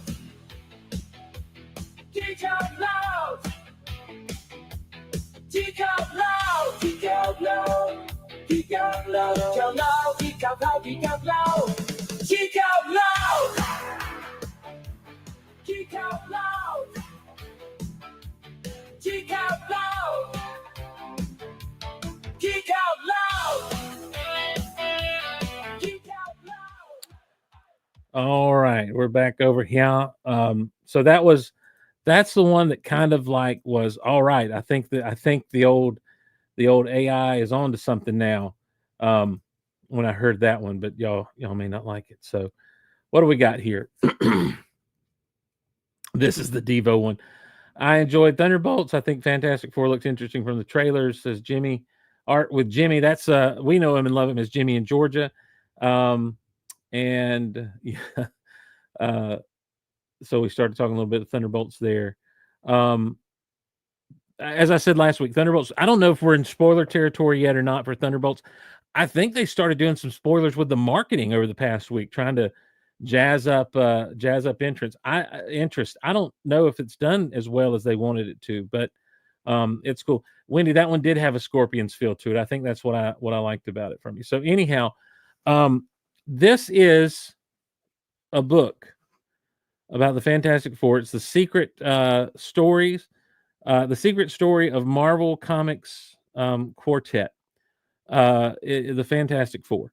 These were books put out by Ideals, and they had Captain America, Spider-Man, the Incredible Hulk, and then this one, the Fantastic Four.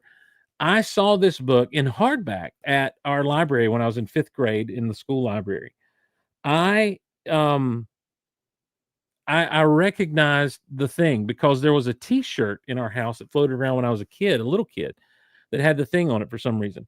I didn't necessarily know what he was from or who he was as a little boy, but it was, but when I saw as a 10-year-old kid, when I saw this guy, I was like, man, that really rings a bell to me. And so I checked that book out from the library. And as I said, now in our library, they had the Captain America one and the Incredible Hulk one. And I was going to get the Incredible Hulk one because, I knew I loved the Hulk and I loved that show from way back.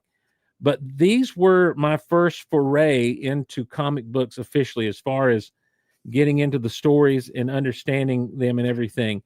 And so what you had pages like this that just kind of told you about these guys and what was going on with them. And then it let you in on some reprints of some stories. So, this is the first issue of the Fantastic Four. And I was hooked. I was hooked with the Fantastic Four at that point. Absolutely, just fell in love with the Fantastic Four, and anything I could buy about them, or and when I started actually getting into comics, like, they were some of the first ones I looked for. In fact, the first time I ever dug through a back issue bin, I was just looking to see what they had, and I didn't know how to dig through the back issue bin. I had never collected comics before, and suddenly there's this place with these long boxes that you go through, and you can find old issues that aren't for sale anymore. And the first one I ever bought was Fantastic Four issue number 296.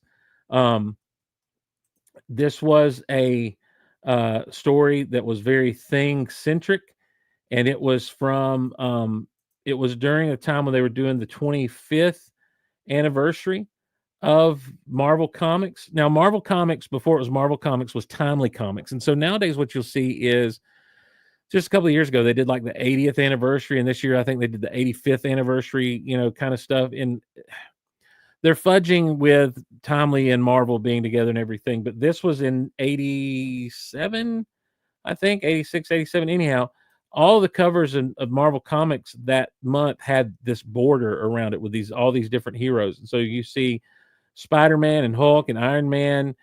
She was called Captain Marvel at the time. Doctor Strange, the Submariner, Captain America, Wasp, and Ant-Man are there. Alpha Flight is there.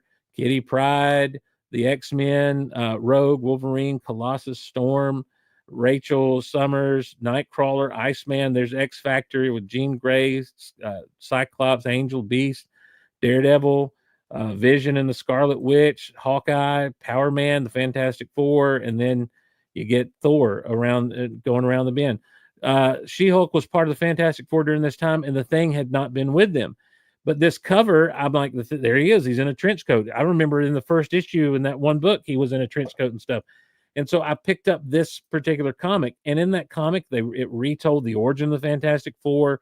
You got to learn how unhappy the Thing was with his appearance and everything, and he'd actually gone and lived. It was a 25th anniversary frame. as Shaz Bazaar says. 86 is what Shaz says. So you're right. Again, we go back to authorities and experts, and Shaz Bazaar is an authority. Fantastic Four 310 was the first one you ever got. That had the thing on it too, but when he was like mutated, wasn't that 310?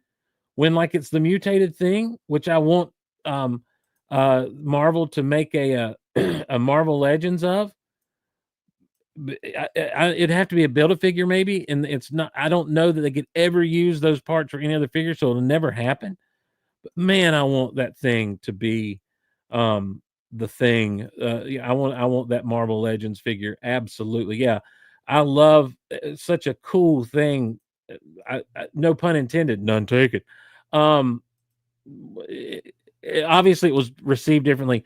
But if you don't have 310, you don't get a 320, which is the new thing versus the new Hulk. Grab a new Coke and sit back and enjoy. One of the great covers of all time. Anyway, I just love the Fantastic Four. You had the strength of the thing. You had the fire. You had the fire of the Human Torch. You had the Invisible Lady with the invisible stuff and the shields, and you had Stretchy Fantastic. Stretchy Fantastic. What if that was his name? So. Man, what a great quote. Ladies and gentlemen, if you want to do a good Steve quote, man, I want that thing to be the thing. Such a cool thing. I have spoken. The Fantastic Four was great. Now, you're not going to have, it's interesting. You know, I think that in every long-running superhero title, there are highlights that the general public may or may not know. Everyone knows about the death of Superman. I don't know that everyone knows about Electric Blue Superman and the Millennium Giants. You know, I don't know that a lot of people know about the Nightfall storyline of Batman. I don't know that a lot of people know Bruce Wayne Murderer, Bruce Wayne Fugitive. I don't, you know, everyone knows Death in the Family from Batman. Hush, you know, you have different characters that have some different big seminal stories, arcs, and that sort of thing.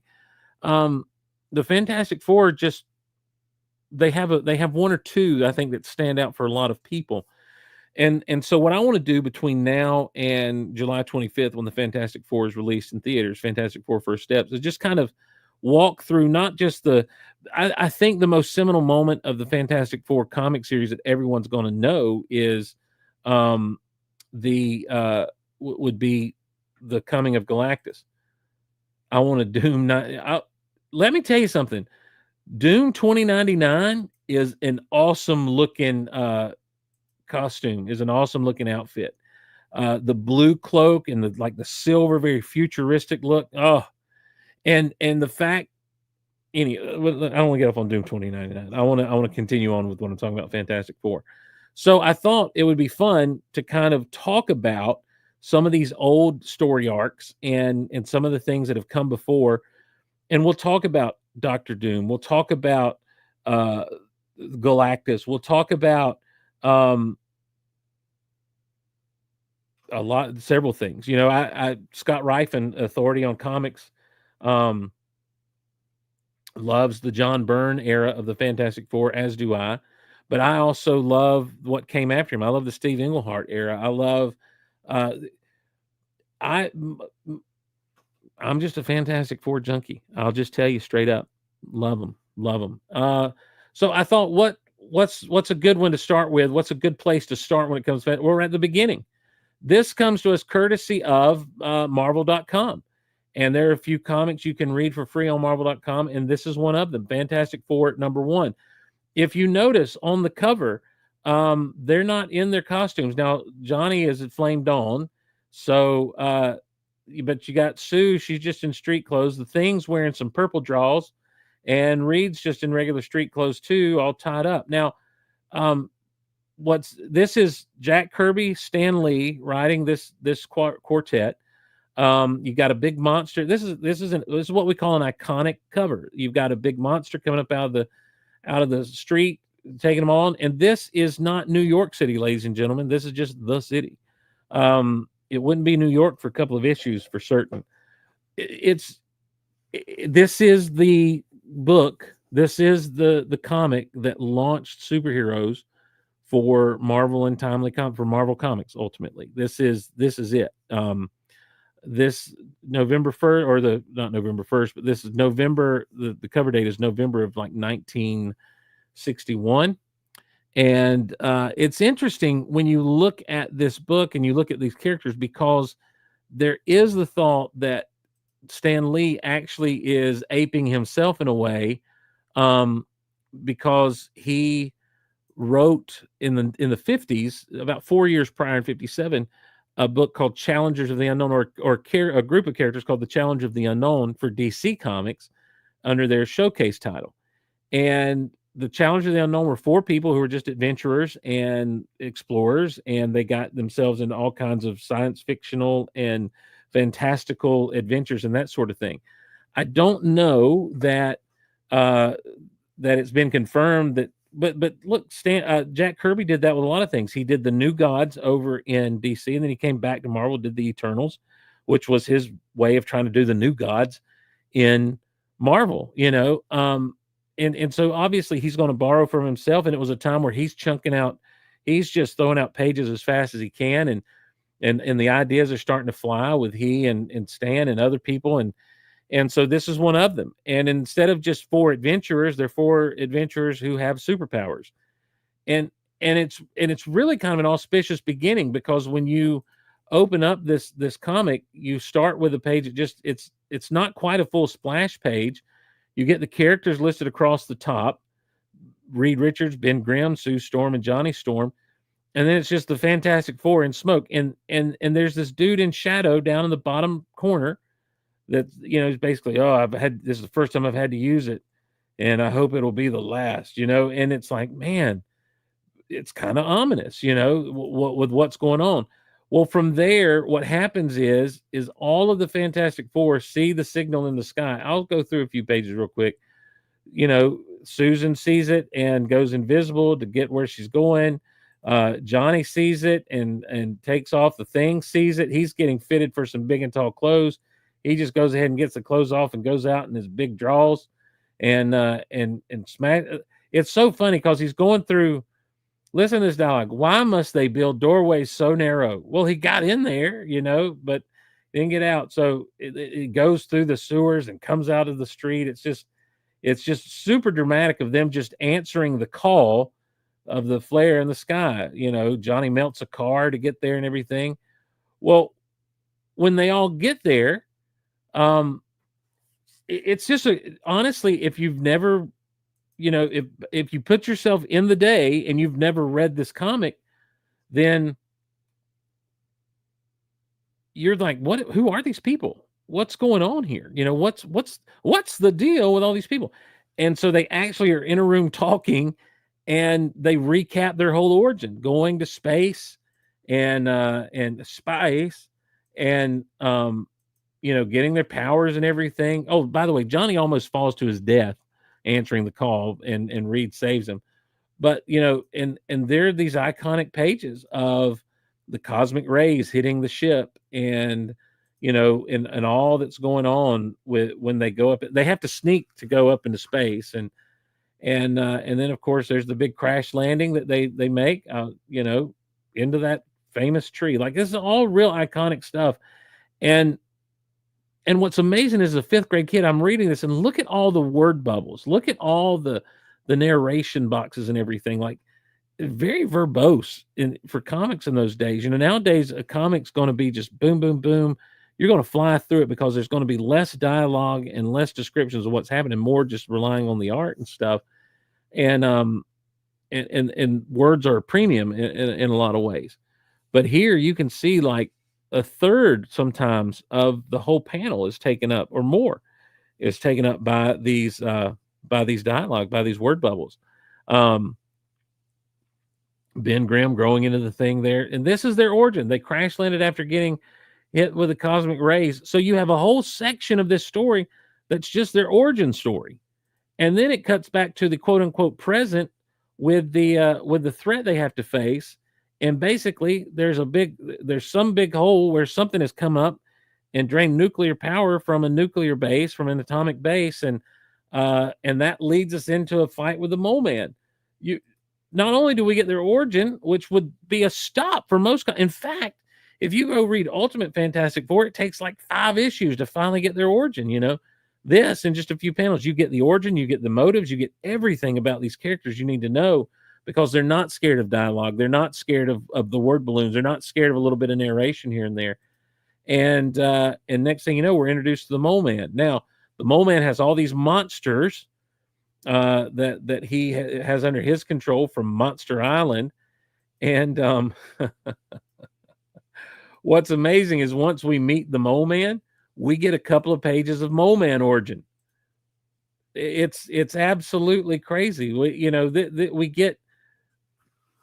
He tells us how he was ugly. I mean, that's his whole thing. He was ugly, so he left society so he wouldn't be made fun of anymore, and he made friends with people underground and took over underground living and everything. And so, and the whole and so you get to well, it's got to load.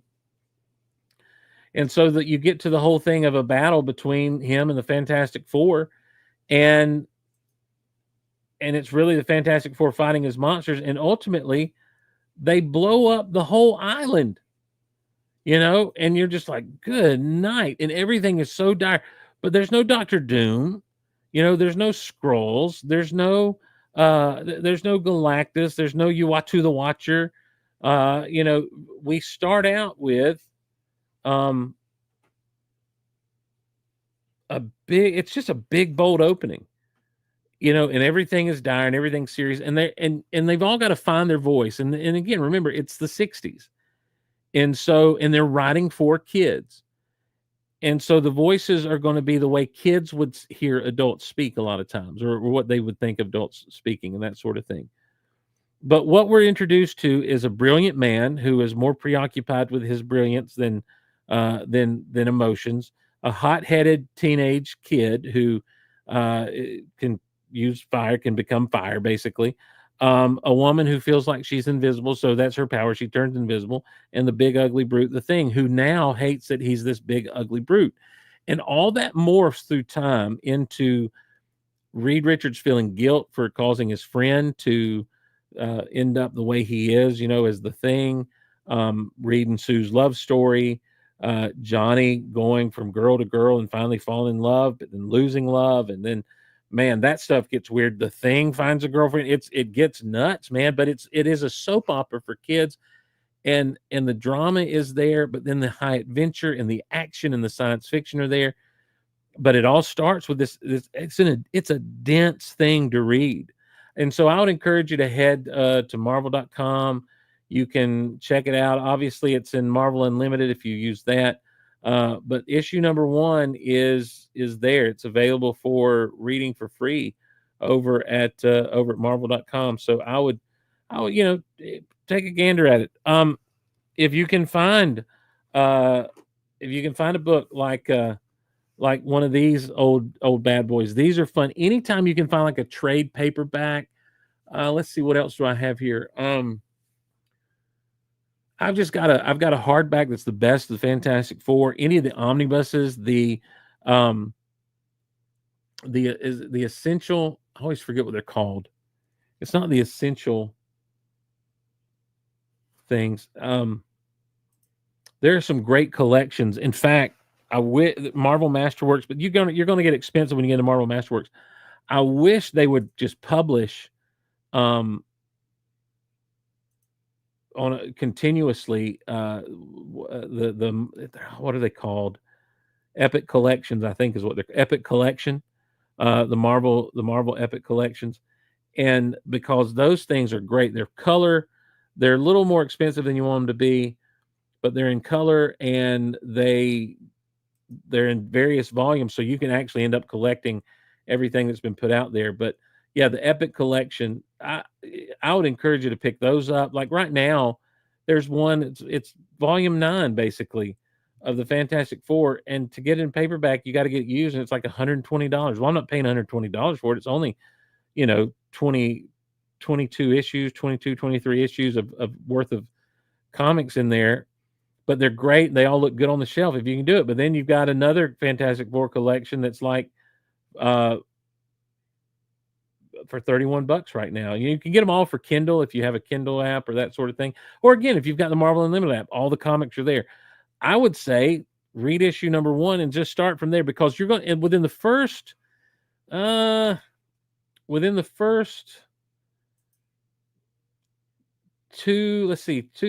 four, I think issue 4 is where Dr. Doom comes into play. But within the first 10 issues, you're really going to get a lot set up. Dr. Doom is issue 5. Namor is issue number 4. But in the first 10 issues, you're going to learn a lot about the Fantastic Four. You're going to learn a lot about their history. Everything that you need to know is going to get set up moving forward for the Fantastic Four through about the first 10 to 12 issues. And then we're off to the races.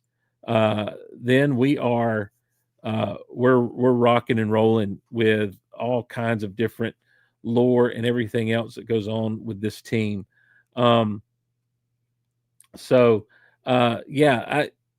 Fantastic Four. It started out as a real dense comic in the 1960s, but man, it was there because, it kind of started the whole thing. It for Marvel at least. And so I'm hoping that this adaptation of their story will be a worthy adaptation, a really good adaptation, because in my opinion, they deserve it. That they're a team, they're a property that greatly deserves that. And I tell you what, if you ever happen to find these or the Incredible Hulk or Captain America or Spider-Man, grab them if you can get them for a good price. If you find them in hardback, let me know if you can find them for a good price, because that's one of those trying to recapture the childhood kind of things.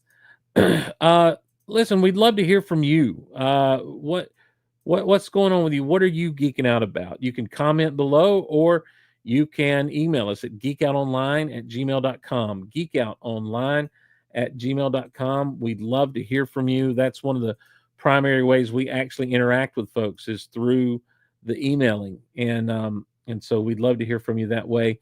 You can follow us on X at Geek Out Loud, on Instagram at Real Geek Out Loud. Here on YouTube, make sure you've liked, subscribed, and commented and shared and all that good stuff. And we just put up Mediocre Action Figure Photography 4 just yesterday. In fact, it went at the time of this recording, it went live. Because and what it is basically, it's almost like the cutting room floor. It's stuff that I think some of it had gone up on Instagram, and some of it had gone they hadn't been used, and so it was just pictures that hadn't been used over the years. And so I wanted to put something out there, and there it is. So that's what that is. I forgot to load my closing music, and so I got to find the closer. Got to find the closing music, and I can't find it at all. Well, that's sad. There we go. I found it. Sure did. So, do you disagree with me about Andor? You may not. I don't know. If you do, that's great. That's what it's all about. Agreeing and disagreeing, all that good stuff. Email us, geekoutonline@gmail.com. Comment below, like, subscribe, all that good stuff. We're trying to grow the channel. 368 right now. Let's make it to 400. I'd love to see 400 come along soon. Of course I would. I'm doing this. Thanks for joining us. Hey, patreon.com/geekoutloud. If you're in a position to help the show out, the movie show with Steve and Dave just posted solo. We've got more Hulk Out Loud coming, more Petra Means Rock Out Loud coming. The podcast, audio podcast, has like a pre-roll ad before it. I've not seen anything from that because we don't get enough downloads, but I'm just trying to get something going. And so we're going to put ad-free editions of the audio podcast there for everyone who's a Patreon supporter, no matter what tier. So all that's over there, patreon.com/geekoutloud. Thank you so much, everyone, for joining us. We'll see you around the Golaverse. Have a good one, everybody.